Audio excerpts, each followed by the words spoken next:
Сайн байцгаана уу дэлхийн яриалагч та. Өнөөдөр маань дэлхийн яриалагчтай яриа цувралаа эхэлж байна.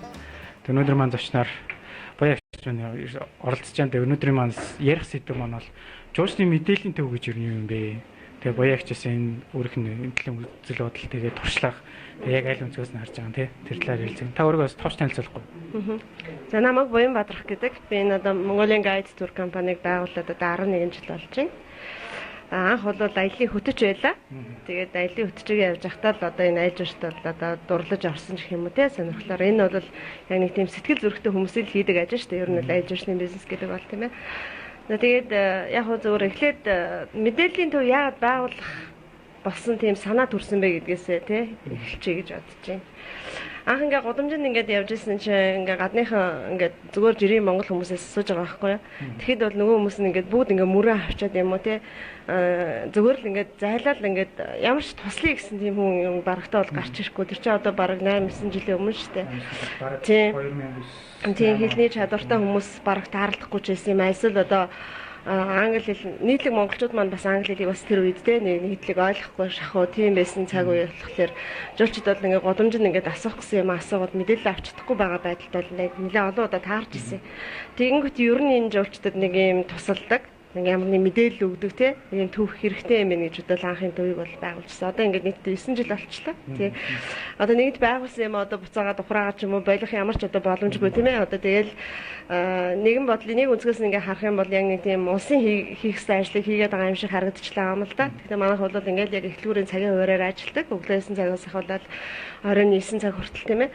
Тэгээ гол нь жуулчд бол одоо маш олон төрлийн бүр санаа нормгүй янз бүрийн юм асууж орж ирдэг тий зарим нэг ууртаа орж ирнэ зарим нэг баяр баясгалантай орж ирнэ тэгэл янз бүр тэгэл тухайн өдрийн одоо юу ч таарлцсан тэр хүнд тийм ээ тэгэл яг тийм байдалтай тэгэл яг манай ажилтнууд бол мэдээж хэрэг чинь үйлчлэгээ үзүүлж байгаа учраас аль болохоор тэр хүнийг тайвшруулах тийм ээ аль болохоор тэр хүнд одоо хэрэгтэй мэдээллийг нь өгөөд гаргах тал руугаа л илүү анхаарч ажиллаж байгаа. Сүүлд ерөн зүгээр болтлон аль орны жуулчд илүү хэрэг чинь тэгээ нийтдээ ер нь одоо жилээс ингээ анзаараад байгаа жуулчдын тоо ихсэж гэнэ үү багасж гэнэ үү те тэр орны жуулч одоо Европоос илүү хэрэг чинь эсвэл Японоос Солонгосоос Италиас ч гэдэм юм уу. Ерөнхийд нь ингээ харах юм бол бүр ингээ жил бүр хамгийн их тоог эзэлдэг жуулчд бол яалтч байхгүй Францад. Ерөөсө Францад бол ерөөсө бие дааж аялдаг одоо хүмүүс юм байна тий тэргээрээ бараг дэлхийд бараг тэргүүлдэг байлгүй. За Италиуд байна тий Францад байна, Германууд байна, Австралиуд байна. Ерөнхийдөө манад орж ирж байгаа жуулчдын бараг дийлхийн Европынхаа эзэлдэг. Тийм тэгээд Азиас бол солонгосууд. Гэхдээ солонгосууд их бөөнөр орж ирдэг тий орж ирээд их олуулаад ингээд 5 зургуулаа хамгийн багадаа л гэхэд бараг 5 зургуулаар аймаараа явж идэг тий тэд нар болоод ерөөсөө яг өөрөштэй аялагч удаад ирсэн ч гэсэн 5 зургуулаа байж байгаа жишээ нэ тийм аа гэтэл Европын орны жуулчд болоод ирэхлээр өөрөвчт ингээд ингэхээр ганцаараа явж байгаа хүмүүс бол зөндөө байгаа шүү дээ энэ нэрэнгүүтээ нийлээд групп болчдөг баг болчдөг хүмүүс л их байдаг л да. Тэгээ ер нь танаа дээр ирээд хамгийн түрүүнд одоо нийтлэг тавигддаг асуулт бас юу байна? Жуулчид ингээ аль ч орны жуулчд орж ирсэн. Эсвэл бас одоо шин за Францууд орж ирэх голцоо тийм асуу. За Италиуд орж ирэх тийм асуудаг. Ер нь тэд нар яг ингээ Монголд аялах гэж ирчээд яг хаанаас ер нь голцлон мэдээлэл авсан байдаг вэ? Та ер нь тэр талаар сонирхож байна уу? Мэдээж хэрэг одоо интернет орчин маш хөгжсөн болохоор ингээ Монгол оронд хэрхэн яаж аялсан талаараа бол гадны жуулчд бол мэдээж хэрэг өөрийнх их оронд очисын дараа ч юм эсвэл өөр нэгэн дараагийн оронд очисныхаа дараа би тэгээд аяллаа ингээд аяллаа гэл те бас л ингээд одоо танай энэ группийн одоо нөгөө зочид шиг л ярьж байгаа шүү дээ тийм ээ. Яг л тийм байдлаар мэдээлэл авдаг баг. Гэхдээ ингээд хараад байхад бол ажиглаад байхад бол их их жуулчдын хувьд бол нөгөө Монголд ингээд аюу тийм дураараа давхих. Тэгээ тэр нь одоо мотоциклаар ээж болно, эсвэл машинаар ээж болно те. Ерөөсөө л ингээд нөгөө юунд ч баригдахгүй ингээд аюу тийм гоё одоо юу гэдэг эзэнгүү талд те ингээд дураараа ингээд ерөөсөө явах боломжтой гэж бодож сэтгэж орж иж байгаа нь маш их байна. Тэгээд асуудаг зүйл нь одоо дэрхлэр ингэж асуудаг байхгүй юу?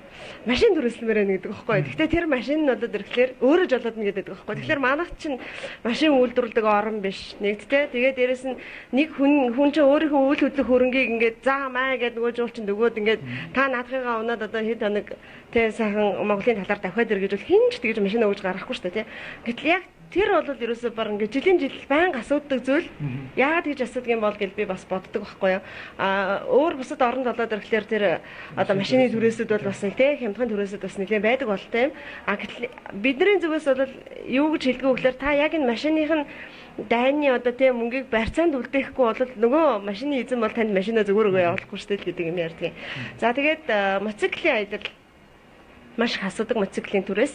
За энийг бол манад бас дагнаж хийдэг компаниуд бас байгаа ч гэдэг түрээс өсөлөл тий. Тэгээ манайх болоод ирэхлээр нэгэнтэй л одоо жуулчинд одоо туслах үүрэгтэй учраас яг асууж ирсэн одоо аяллуудын мэдээч завны аялал гэвэл завны аялал хийдэг компани руу тийм ээ мотоциклийн аялал хийдэг одоо жуулчд ирээд асуух юм бол мотоциклийн аялал хийдэг компаниуд руу бид нар дандаа тийм зурчлах үүрэг мэдээлэл өгөх маягтайгаар бол ажиллаж байгаа л да тийм. Тэгжил одоо бид нар тус өргөж байгаа. Өөр бас нэг асуудаг юм нь болоод ирэхлээр мэдээж газрын зураг. Гэхдээ манайд бол газрын зураг бол бас нэг тийм сайн хангалттай биш. Яг зүгээр ингээ road map бол байна. Турист map бол байна. Тэдний хамгийн их асуудаг зүйл нь Улаанбаатар хот дотор автобусны зогсоолыг тэмдэглэсэн. Маш их асуудаг газрын зураг. Тэгээ тэр нь байхгүй гэдэг ингээд гайхаад идэг байхгүй. Гэтэл ингээд манайд ингээд free гэдэг ингээд нөгөө нэг одоо үнгүүд хараад Улаанбаатар хотын ингээд газрын зураг тий газрын зураг байгаа шүү дээ. Гэтэл тэн дээр нөгөө драгон нь тэмдэглэгдээгүй, багтахгүй. Нөгөө Баян зүрхийн тавчин хоёр ингээд хоёрд баруун зүүн тишиг ингээд хитрхи сунсан байдаг болохоор нөгөө газрын зураг дээр нөгөө фрейм ап дээр тэр нь байдгүй байхгүй. Тэгээ заах гэхээр аюу хүндрэлтэй бид нар чи баг ингээд зураг зурж байгаа юм чинь. Та одоо баг энд буудлаас ингэж суугаад тэгээд тийшээгээ явахын тулд баг энийг 1 2 гэж ингэж тоолоод тэгээд та баг тэнд автобусанд байгаа улсад хэрвээ ойлгохгүй байвал энэ бичгийг үзүүлээрэй гэж баг энэ хүн дараагуун дээр буун гэд бид нар баг цаасан дээр одоо крил мэрэлээр баг бичиж өгөж цаас бариулаад баг ингэж автобусанд суулгаж шít. Тэгэхээр нүүдэл чинь тэр чинь газрын зураг дээрээс бас ойлгохгүй байх тохиолдол байгаа байхгүй. Тэгэхээр манай Улаанбаатар хотын одоо юу гэдэг те газрын зураг бол бас очир төгтөлтэй байна гэсэн үг шүү дээ тэр чинь те. Одоо тэгээ голсын ирж байгаа хүмүүс таны нэг постн дээрээс харж илсэн. Одоо ингээ баян үлгэрөө яваад те бүдний өргөлөр ингээ ганцаараа би ингээ шууд ингээ яагаад ингээ уул өргөлөр ингээ авирчаад ирмээр байна гэдэг тийм асуулт бас их асуудаг гэдэг юм. Тий. Тийм жолчд бол маш их. Одоо зүгээр одоо тайг руу гараад ганцаараа ингээ алхмаар байна ч гэдэм юм уу те альсэл хамгийн инээдтэй асуулт бол юу гэдэг вэ гэхээр би тэмээ худалдаж аваад одоо ингээд өөрөө тэмээгээ ингээд унаад хөтлөөд те би морь худалдаж аваад өөрөө тэр мороо ингээд ерөөс өөр хүний тусалцаагүйгээр морь тэмээ аялал хиймээр байна гэсэн жуулчд их орж ирдэг байхгүй юу. Тэгэхээр тэр бол бидний хувьд бол дэмждэг зүйл бол биш. Манай мэдээллийн төв бол тэрийг одоо дэмжиж та болов яах вэ та тэр айдчаад морь ав те тэмээ худалдаж ав гэж бол хэлж чадахгүй. Яагаад гэвэл энэ хүн чинь нэгдүгээр тэрний амь насны асуудал байгаа те тэр хүн хэр туршлагатайг бид нар мэдэхгүй. Тэгээд Монголын мал гэдэг чинь өөрөө бол хагас зэрлэг амтан байгаа штэ. Тэгэхээр одоо эмээлэж тавьж чадахгүй те одоо чөдөрлж чадахгүй тийм юм адаглал мэдгүй улсууд чинь яаж одоо морь малтай харьцаж тэр олон хоногийн аяллыг хийх үү те. Саяхан болтол одоо нэг тийм Япон залуу орж ирээд хүү хаа гэж одоо би тэрэлжээс очиад одоо морь худалдаж аваад ингээл явна. Би 3 хоног сургуульд игээл тэгэл одоо хар орон руу би одоо мориор явна. Надад аягүй олон хоногийн юу байна. Одоо тийм цаг байна. Энэ Монголд өнгөрүүлэх цаг байна гэд ингээд зүтгээд байгаа байхгүй. Тэгэнгүүт нь та ямар туршлагатай ингээд асуухлаар би Австралид нэг 3 өдөр морин хариултаар морь унжсэн гэдэг байгаа байхгүй. Тэгэхээр чин тэр одоо орчин нөхцөлтэй одоо яг Монголд одоо тэр морин аялал тий яг өөрөөр төсөлдөг ийм одоо жуулчд бол маш их орж ирдэг. Тэгээд өндөр уул одоо ямар нэгэн жуулчингүй газар гэж байгаа. Би одоо гадны хүмүүс ингээ хармааргүй байна. Одоо яг тэр жуулчингийн онцлог байх л да тий сэтгэл зүйн одоо янз бүрийн тийм онцлог юм шиг үзэл бодлын онцлог ч юм уу. Бүр ингээд огт жуулчд яваад байдгүй хөлхөөд байдаггүй яг л ингээ монголоор байгаа газар руу явмаар байна гэлдэгдэг байхгүй юу. Тэгэнгүүт бид нар одоо хаашаа ямар газар зааж хүлээгээ бодоо явчихж байгаа шүү дээ тий. Тэрийг маш их асуудаг. Тэгээд өөр бас юу гэдгөө гэхээр одоо эндээс хар ороо орчоод хар орноос цаашаага хорог тэрхийн цагаан руу ямар автобус явдаг вэ гэж асуудаг байхгүй юу. Тэгэхээр та буцаад замаа тосч байгаад бараг тий одоо тэр чиглэлийн орон нутгийн автобус локал автобус энтриг юу яана цагийн хуваар ингэ таарч тосч цоохгүй бол таныг хар орон дээрээс ирээд одоо юу гэдэг хорог руу хүргээд өгье гэдэг тийм одоо орон нутгийн автобус бол байхгүй гэж хэлээд ойлгохгүй. Яагаад л дэлхийн одоо бүх хот тасгадууд чинь ингээд дамжин ингэж явдаг ийм одоо хот хоорондын автобусууд нь тийм юутай юм ба шүү дээ маршруттай юм байна. Гэтэл ингээд манад ирчээд одоо жишээлх юм бол тэрэлжээс шууд хустаа орох автобус байна уу гэдээ асууад байдаг байхгүй юу. Айсал хустаагаас шууд тэрэлж явах автобус байна уу ч гэдэм үү те. Үнэхээр хустаа алдартай тэрэлж алдартай тэрийг бол тэд нар мэдээлэл авцсан ба шүү дээ. Хамгийн гол нь яв харгаа шууд тэгэд төсөөлдөг. Тэгж орж ирдэг тий. Тэр их одоо юу гэдгийг бидний хувьд жоохон сонирхолтой ч юм уу тиймэрхүү асуудал байдаг. Олсон тэгээд Монгол би зүгээр өөр ингээ анзаардах заримдаа би үгүй гадны юмнуудэр ингээ Монгол шууд ингээ буунгут те бүх юм ингээ кириллээр хийх юм те ингээ вагзаал юм. Яг вагзаал онгоцны болгоос ингээ яг англиар бичсэн. Гэхдээ ер нь бол хаагаад ингээ Улаанбаатар буугаал кириллээр энд буугаал автобус зогсоолно ингээл. Тэгэхээр эдгээр ер нь хэл нэвтрүүлэгчдэр ер нь жуулчтай яг яаж болгож байна. За магадгүй гайдтай хүмүүс нь бол тэгвэл тайлбарлагч нь ингээ сайхан тайлбарлаа явуулсан. Тэнгүүд ганцаар нь бэкпакерсууд үргэлжтэй ажиллагч нар одоо жишээ нь яг яаж одоо хэлний бэрхшээл хийсэж мэдээж яг зарим нь англиар ингээ яаж хийж байгаа ойлгох, зарим нь одоо нэг body language-ээр ойлголцож байгаа янз янз л байна. Ер нь бол харьцангуй одоо 10 жилийн өмнөдөө харьцуулах юм бол манай залуучуудын хэлний чадвар аюул сайжирсан байгаа шүү дээ тий. Тэгээд ингээ ямар нэгэн кафед ороход бол тэнд англиар нэг тий үг өгүүлбэр хэлэхгүй тийм монгол залуучууд байхгүй болсон байхгүй.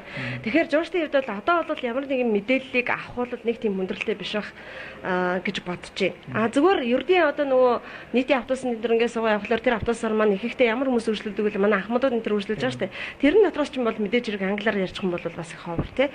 Тэгэхээр ер нь бол залуучууд хаана байна тэнд болж бүрэн гэмээ мэдээлэл аваад явах тийм боломж бол яг л хотын үед бол би бүрэлдсэн л гэж бодоод байгаа шүү дээ.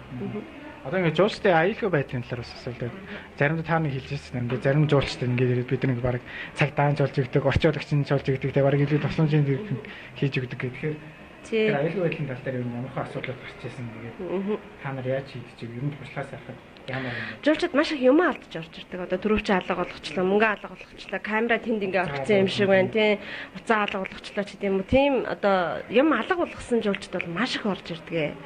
Тэгээд энийг хардаа одоо яаж зохицуулах ёсноо би сайн мэдэхгүй байна. Ер нь бол нэг 8-9 жил энэ асуудлыг бид нар сонсож байгаа шүү дээ. Тэгээд бидний зүгээр тусалж чаддаг зүйл нь юу гэхээр та яг хаана алдсан гэж асуугаад тэгээ тэр хэсэг нь камертай мөгөө мөгдийн бид нар өөрсдөө ерөөхдөө гадралчихж байгаа. Тэгээ камерт бол та камера шүлгээд үзэх хэрэгтэй, камерын шүүлгэж үзэх хэрэгтэй гэж зааж өгч байна тий. Хамгийн дөрөнд энэ одоо яг эхлүүр одоо шилх юм бол эхлүүрээр төсөөлөд үзэх юм бол энэ чинь өөр чингэлтэй дөрөв тариатай байдаг учраас бид нар чингэлтэй дөрвийн цагдаагийн хэлц рүү одоо нөгөө жуулчингаа явуулдаг. Гэтэл нөгөө цагдаагийн хэлцүүд нь болоод ирэхлээр нөгөө англиар ярьдаг цагдаа нар нь бас их ховор. Яг тэр нөгөө хэргийг ингээл бүртгэх байрах нэтэр янз бүрээр асуудал үүсдэг байхгүй. Тийм тохиолдолд яг манай дээр яг ажилтнууд маань илүү тий ачаал нарай гайгүй энэ төр байх юм бол өөрсдөө дагуулж яваад тий өөрсдөө одоо айлсал уцмцаар яриад одоо орчуулга бүх юм хийж өгч байгаа. Тэгээ давхар одоо бас өөр юу хийдгүү гэхээр жуулчид ганцхан тэр асуудал биш эмнэлэг их асуудгийг тийм төвчлээ ингэчлээ гээл тэ хоолны хорлог болчдоо ч гэдэм эсвэл одоо би нэг юмд хазуулсан юм шиг байна ч гэдэм тэ ингээд ороод ирдэг жуулчид бас байна л да. Тэгээ эмнэлэг бас харьцангуй одоо 8-9 жилийн өмнөхийг бодвол бас дайжгүй тэ жуулчдыг хүлээгээд аваад ингээд үйлчлэхээр тийм орчин үеийн үйлчлэгээ тэ мөнгөө төлжээ тийм ээ тийм эмнэлгүүд би олцсон учраас тэр энэ нь бол бас их юу байна дэвшилттэй байна. Хамгийн гол нь хулгай асуудал. Тэгээд тэрэнд их уурладаг. Ерөөсөө ингээд тэр яг тэр юм алдсан одоо жуулчин гэдэг бол тэр одоо нөгөө юугаараа сэтгэлээрээ орж ирээд бараг заримдаа ингээд бид нар руу ч ингээд тий уг нь биднээс тусалцаагаа уугаад байгаа хэрнээ бид нартай айгуу тийм муухай харьцдаг ч юм уу тий одоо их ууралдаг уцаарладаг тийм одоо тохиолдол бас байна л да. Тэгээд гэхдээ мэдээллийн төв гэдэг бол өнөөдөр аялал зарах юм уу ямар нэгэн газрын зураг зарах гэдэг утгаараа биш байхгүй. Мэдээллийн төв гэдэг бол ерөөсөө тухайн жуулчинд бол ерөөсөө л юу хүсэж чинь тэр бүх мэдээллийг өгөх дээрэс нь туслах үүрэгтэй байхгүй. Гэтэл одоо харамсалтай нь бас манад байж байгаа мэдээллийн төвүүд маань бол ерөөсөө ингээд нөгөө аялал ингээд нөгөө чичрээл ингээд нөгөө нэг зарах гаалтай ингээд яг нэг тийм стилийн мэдээллийн төвүүд бол маш их байна. Би тэрэнд бол маш харамсдаг. Тэгээ ер нь мэдээллийн төв бол туслах байгууллага. Жуулчинд бол туслах үүрэгтэй байгууллага. Одоо ер нь яг жуулчны мэдээллийн хүсэл нийт ер нь яг хэдэн мэдээллийн төв байна. Улаанбаатар хотод ч гэдэг юм эсвэл яг ингээд гол одоо цааш нь төмөр зам дээр вокзал дээр тийм нэгэн усны бол эсвэл нөө бомбтууд дээр яг нөгөө жуулч яг орж ирдэг хэсгүүд дээр эсвэл гардаг хэсгүүд дээр байж чадсан хийдэр үйлчлэг нь ер нь хэр байна. За үйлчилгээний хувьд бол яг зөвхөн хүмүүс бити буруу ойлгоор яад л одоо яг энэ мэдээллийн төв дээр бол одоо манай байгууллагын хувьд бол ингээд 9 жил ажиллачлаа шүү дээ. Бид нар бол тодорхой хэмжээгээр туршлага байгаа тийм ээ. Би ингэж боддгийн стратегийн чухал ач холбогдолтой газрууд гэж хэлнэ. Төв шуудан тий нисэх байна тий галтарганы буудал байна тий энэ дэр болоод ирэхлээр тий драгон ингээд авто вокзал байна тий яг энэ төр дээр болоод ирэхлээр ерөөсөө л одоо яг ус бол бодлого оруулах хэрэгтэй. Ерөөсөө одоо төрийн одоо жуулчны мэдээллийн төв байж болно. Эсвэл энэ дээр маш сайн туршлагатай одоо байгууллагыг оруулаад хувийн байгууллагыг оруулаад яг стандартаа тавиад та нар өнөөдөр Монгол ирж байгаа журчдад одоо туслах үүрэгтэй гэдэг утгыг нь бол өөрсөнд нь үүргийг мэдрүүлэх хэрэгтэй байхгүй. Гэтэл ингээд тэр тогтчулсан байдал зай талбай тэгэл яг л өөрийнхөө компанид л үйлчилдэг. Тэгэл одоо нөгөөдөг өөр бусад компани шугамар ирсэн журчдыг бүртэл өөрсөндөө булаадаг тий. Зөвхөн өөрийнхөө компани боршуурыг тавьдаг ч юм уу тий. Ийм одоо нөгөө юу гэдгийг дутагдлууд гэж хэлэх юм уу шүүмжлэмээр зүйлүүд бол харагддаг л да. Тэгэл яг харамсалтай. Тэгээд яванда тэгэл жуулчд өөрсдөө аль нь сайн мэдээлэл өгдөг, аль нь одоо яг үйлчлэгээ сайтай тэрийг өөрсдөө мэдээд бас ингээл мэддэг тий болоод ингээ үйлчлүүлдэг болох байх л гэж бодож байгаа шүү дээ тий. Өдөр орно гэхэд ер нь жуулчны төвүүд байна уу? Одоо шинэ хөвсгөлч гэдэг юм одоо хамгийн их монголчууд өчтөг жуулчтай байж байгаа. Хөвсгөлт мэдээллийн төв байгаа. Жуулчны мэдээллийн төв байгаа. Гэхдээ сайн цэгцэрч өгөхгүй байна. Бүр нэг хэдэн жилийн өмнө харьцангуй гайгүй сайн ажилладаг байсан юм шиг байна. Тэгээ одоо болоод ирэхлээр ингээд яг жуулчны эд сезоны үеэр болоод ирэхлээр тогтмол одоо бас яг тэр байранда тий байж чадахгүй байгаа ч юм уу гэсэн тийм сэтгэл бол төрсөн л дөө. Гэтэ уг нь бол яг зөв байхгүй. Одоо ингээд Улаанбаатар хотод байж байгаа жуулчны мэдээллийн төвөөс яг тухайн аймаг орон нутгийн төвдөр байж байгаа мэдээллийн төвтэй шууд нэг тийм хамтын ажиллагаатай байх шаардлагатай л да. Тэгээд эндээс одоо хүсгэл явах гэж байгаа жуулчинд бол тий тэр мэдээллийн төвдөөс очиад та тэндээс нь одоо найдвартай унаа аваараа, найдвартай одоо local guide аваараа гэдтэй бид нар ингээд зурчтай явуул хамаагүй амар ахгүй юу гэн. Тийм одоо аймгийн төвүүд дээр бол тэр их таархан байгаа. Яг хаана байгаа нь мэддэхгүй байна. Байршин тодорхойгүй байна. Тэр талын сурчлагын мэдээлэл нь жоохон дутмаг байна. Тийм. Энийг одоо ингээд жоохон холболт хийж өгөх хэрэгтэй л дээ.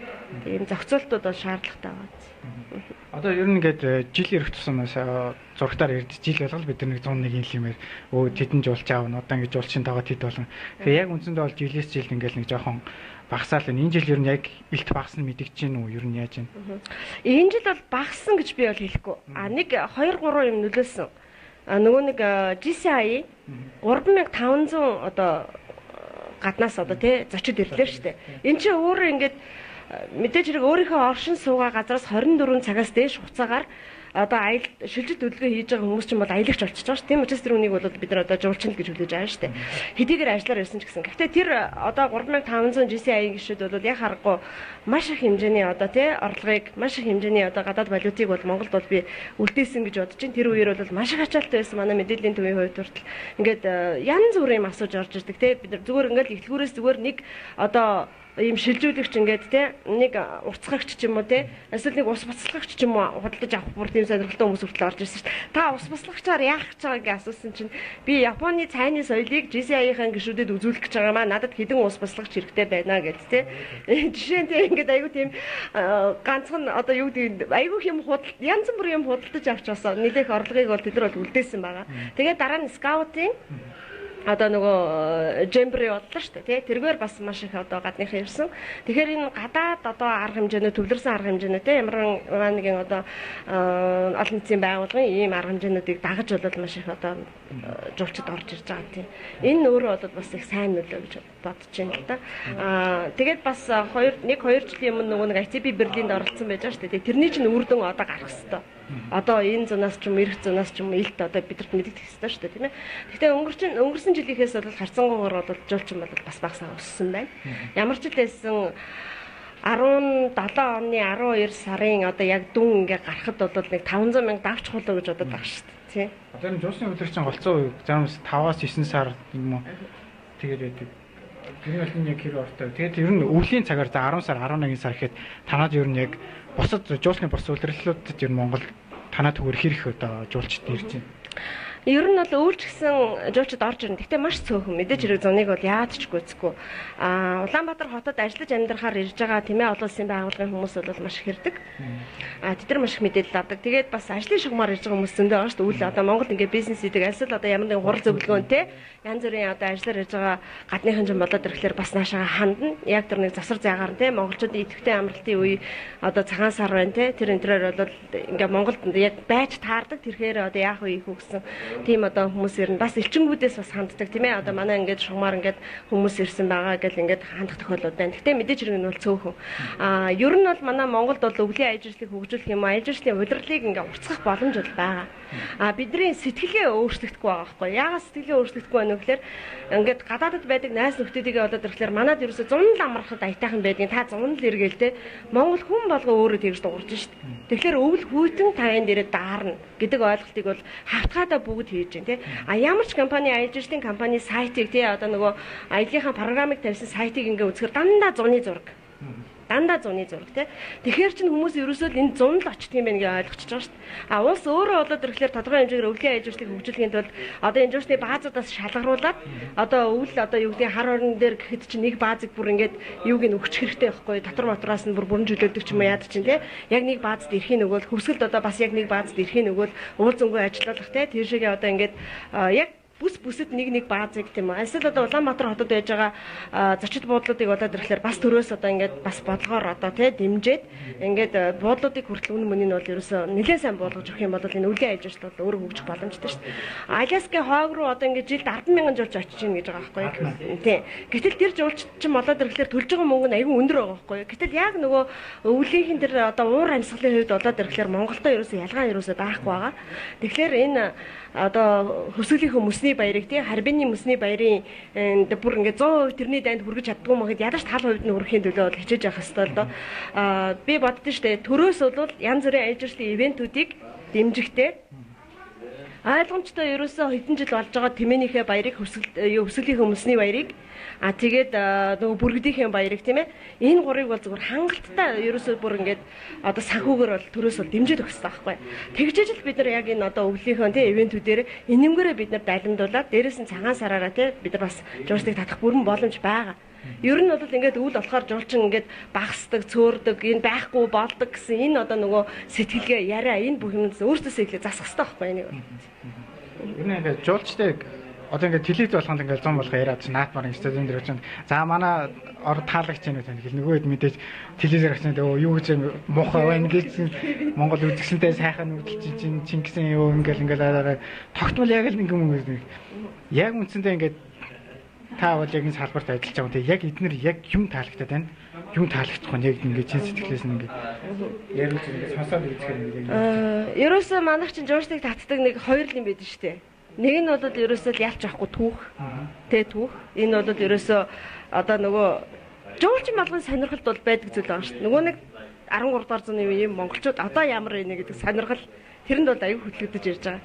Тэгээд нүүдлийн соёл те. Энэ нүүдлийн соёл гэдэг бол дэлхий дээр өөрөө бол маш олон соёлын үнцийг тавьсан соёл учраас энэ өнөөдөр Монголд яг ингээд үлдчихэд байгаа. Тэгвэл энийг бид нар өнөөдөр шоу хэлбэрт оруулчихад байгаа шүү дээ. Тэгээ одоо нөгөө Монгол намат гэд бааз 90,000 төгрөг 100,000 төгрөгөөр одоо энэ шоу гэж өглөөс агуулад те ингээд өдөр хүртэл 2-3 цагийн хооронд үзүүлээд нь шүү дээ. Тэ эн чинь өөрөө бол ингээд жуушны анхаарлыг бол маш их одоо татдаг соёл байхгүй. Энэ хоёр тэгээд дээрэс нь байгаль мэдээж хэрэг энэ гурван зүйл ээж л өнөөдөр одоо жуулчдыг бол татж байгаа. Гэхдээ Монголд нэг давуу тал байгаа. Тэр давуу тал нь юу юм бэ гэхээр оргиороо байгаа байхгүй. Одоо бид нар зүгээр ингээд төв зав засмал зам хэрэгтэй те. Гэтэл ингээд нөгөө юу гэдгийг өөрсдийнх нь их оронд тэр хэдэн жилийн өмнө байсан тэр шорон замыг дахиад нэг мэдрэмээр санагддаг ч юм уу те. Эсвэл одоо юу гэдгийг тэр энэ нөгөө талаасаа кайф авах тал дээр бол шал өөр шүү дээ те. Яг л тэрэнд эргчлөө байгаа байхгүй гол нь эргчлөө байгаа. Тэр хүнийг өнөөдөр ингээд Монголын хээр талд гараад одоо нэг газар зүгээр одоо нөгөө одоо дураараа те бизнеслаа гэхэд хэн ирж цагдаад орох юм те. Яг одоо тэр сэтгэлгээ байхгүй. Ерөөсөө л яг тэргээрээ бол те эргчлөөг мэдэрдэг орон Монголын. Яг наадхан дээр чинь бас нэг зарим хүмүүс бол тэгдэж штэ. Би бол яг тантай санал нэг байна л да. Гэтэ зарим хүмүүс ингэдэж штэ. Одоо ингээ өөрөөсөө ажил ганцаараа явал те төсөв багтаа ингээл эднэр бол штэ хэрэггүй. Монгол бол ерөөсөө одоо өндөр үнэтэй юм багц одоо бутан шиг юм ингээд виз өгөөд ингээ зарж явах хэвээр. Ийм одоо аялагч нар бол бидэрт хэрэг байхгүй. Наад чи ерөөсөө ингээд стану дүрм журам баримтлагаа одоо яадаг идэг гэл одоо зарим одоо масс тим сэтгэлгээтэй тань дээр бол ер нь ямар бодлоо. Энэ дээр би ингэж бодож байна. За би Японд Японд бас ингээд үргэж өрөөд явлаа.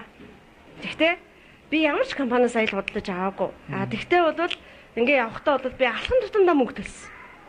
Тэр системийн өөрөнд бий болгоцсон байгаа байхгүй. Гэтэл манад ирж байгаа жуулчид яаж юм гэхээр хаагуурч юм хамаагүй хураамж төлөхгүй яваад орчод байна шүү дээ. Тэ? Өөр газараар орчод шүү дээ. Тэр нэг хураамж авдаг хаалгаар биш.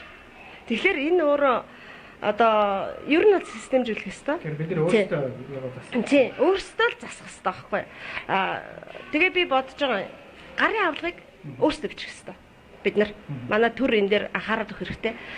Тэр гарын авлагыг уншаад бол би энэ аймагт ингэж ажиллах хэрэгтэй юм байна гэдэг жолч өөр авч ирээ зүгээр байгаа байхгүй. Гэтэл ерөөсөө гадныхны л битсэн юмар гадныхны нүүдтэй ингээл гадныхны өнцгөр харсан гадныхны нүдээр харсан тэр номыг тэр жуулчид чинь уншиж орж ирчээл Тэгэл ерөөсөө тэрэлжид $50 зарцуулдаг гэсэн гэд ингээд би энэс илүү мөнгө төлж чадахгүй гэд ингээд дайраад шүү дээ. Тэгэхээр энэ юу байна вэ гэхээр яг энэ одоо гайдбук буюу жууштай зориулсан мэдээлэл өгж байгаа юмнууд бол өөрсдөө бичих хэрэгтэй байна. Ер нь бол тэд нар мөнгө төлөх ёстой. Их бах хэмжээгээр ямар нэгэн байдлаар мөнгө төлөх ёстой. Ядчил нэг дэлгүүрт ороод усаарч юм шиг. Тэгээ яг зөвөр бид нар бас гайдуудаа хэлдэг. Та нар бити өөрөө буруу сурталчилгаа хийгээд тий. Тэрний юу гэхээр ахтаас авч хотод ямхан байдیں۔ Хөдөө очихоор үнэтэй олчдгийг. Бүгд нэг хотоос бүгдийг ингээд аваад гараад явъя да гэдэг энэ сэтгэлгээ гайдуудаас эхлээд хаях хэрэгтэй. Яагаад гэвэл хөдөө орон нутагт орлого оруулна гэдэг бол аюул чухал. Хөдөө орон нутгийн одоо тэр хүмүүсийн амьдралд нэмэр болох ёстой шүү дээ энэ чинь тийм ээ. Тэгэхээр ингээд нөгөө энэ сэтгэлгээгээд өөрчлөх хэрэгтэй л дээ. Ер нь бол тэгээд жууштад бол та зүгээр одоо нэг айлд ороод ямар ч өнгөөр хоол идэж болно, ямар ч мөнгө төлөхгүйгээр хонж олныг тэтэр сэтгэлгээг бол бид нар айлах хэрэгтэй байхгүй. Өөр Европын орнуудад очиод нэг айлын хаалга тогшоод би танад хоног гэж хин хэлэх юм. Хин ч гайхах штэ нөгөөдөл чинь бол хоноолагчгүй шүү дээ. Өдөөс нь ингээ гайхаад харна тий. Ганц нэг л өөр заавал. Тий. Гэтэл Монголд ингэж болдог гэдгийг тэд нар бүр амар сайн мэдээд байна шүү дээ. Хамгийн гол нь. За ерөнхийдөө бол ингээд ярилцах цаг маань бас өндөрлж байна. Яриад байвал одоо хүчнөөл юм ярмаар байна. Тэгээд ямар ч тач ер нь цаг гаргаад ингээд ярилцлагт маш их баярлаа. Би зүгээр бодож байсан ер нь ингээд Жорсын мэдээллийн төв гэдэг энэ тэнд би бас өөрөө ингээд ажиллаж байгаа харал. Ерөөсөө би өөрөөс үргэлж ажиллах төр. Яг буугаад хамгийн түрүүнд мэдээлэл авдаг юм зэрэг. За одоо би ингээд ингэсэн эндээс хаана яах вэ гэл. Тэгээд тэр шиг танахыг бас яг харахаар мөр ингээд айгүй боломжийг үйлчлэхтэй. Тэгээд ингээд тогтчлээ газрын зөв бүр сим карт хүртэл зарж ирсэн юм үү? Тий, автобусны карт хүртэл зардаг шүү дээ. Тэгээ монголчууд одоо маш их орж ирдэг. Нөгөө Бадман самууга нэг реклам нэг газрын зурагнаас олж манайх одоо айгүй монголчуудын нэг юунд газрын зураг орж ирж бүр айгүй дарагдсан. Тэгээд бид нар тэрийг эхлээд хаанаас гаргасныг мэдэхгүй яжгаад голомт баг гаргасныг мэдсэн. Тэгээд тэндээс нь очиод одоо маш тэгээ нэлээд их газрын зураг авчираад тэр асууж ирсэн улсуудад бол ерөөхдөө тараагаа дууссан байгаа. Тэгээ монголчууд маань бас маш их орж ир тийшээ айлмаар энэ виз авмаар байна те. Одоо хүүхдүүд дээр очимоор байна. Ингээд ээж аав нь тэнд байгаа байхгүй хүүхдийн хойноос нь явуулах гэсэн байхгүй гэдэг. Одоо бид нар ч юм бол ерөөсөө гадны жуулчин гэхгүй те монголчуудаа хүртэл маш их одоо мэдээлэл түгээж чадлынхаа хэрээр тийм ээ одоо боломжоор л бид нар туслахыг хичээдэг. Ихэнх нь болоод ирэхлээр би нэг одоо хөгшөндөө тийшээ явах гэсэн байхгүй, ийшээ явах гэсэн байхгүй гэдэг. Зарим нь аюу өөрхөштэй ингээд би одоо ингээд их нэртэйгээ хамт ингээд айл над 3 сая төгрөгөл энэ би энэгээр яг хаашаа явбал магтахгүй гэдэг ингээд те. Монголчууд манаас их орж ирж аялал жуулчлалын янз бүрийн маршрут инээ тэрэ маш их зөвлөгөө авдаг болсон байна. Тэгэхээр манайх бол зөвхөн гадны жуулчин гэж хязгаарлагдахгүйгээр те ингэж ажиллаж байгаа. За баярлалаа. Тэгээд өнөөдөр маань цувралаа ингэж өндөрлж байна. Дараагийн пүрэг хүртэл төр баяртай. World Wanderer гэдэг нэрээр ороод стартч юм байна.